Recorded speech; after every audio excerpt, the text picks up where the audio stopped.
are listening to Birch Labs. Birch Labs. Birch Labs.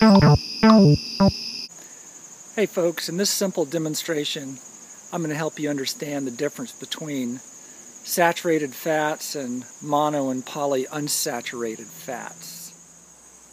Pretend for a moment that the shrubbery in my backyard represent the different kinds of fats and lipids found in cell membranes.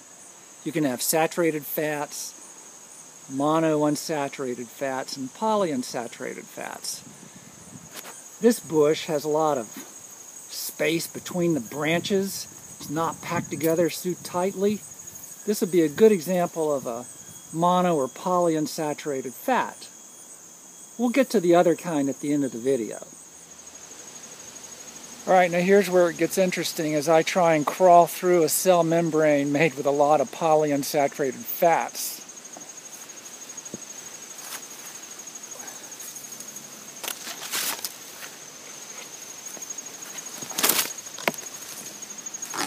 Because of the structure of the membrane, it's actually fairly open, and I can work my way through here if I just take my time to go in and around and under the various branches like this.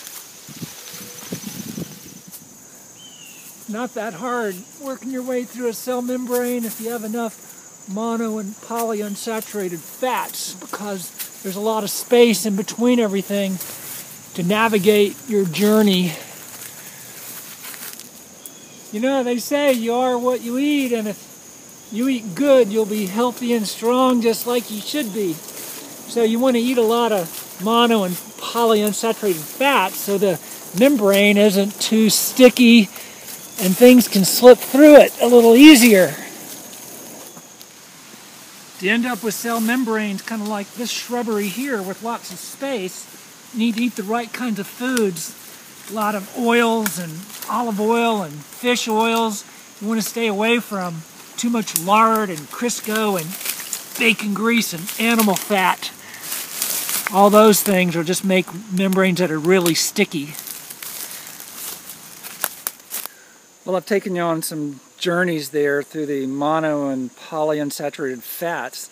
Let's take a final look at the other kind of membrane, which is formed from saturated fats.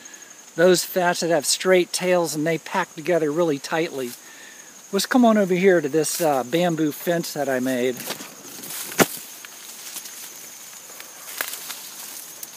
Yeah, this fence represents a pretty formidable barrier. I'm not going to be crawling through this.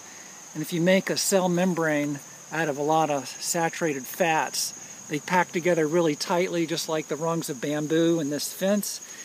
And the membrane becomes very sticky and somewhat impenetrable to many good things that might need to work their way through the cell. So stay away from too much bacon grease, Crisco, lard, bear grease, and hamburger fat.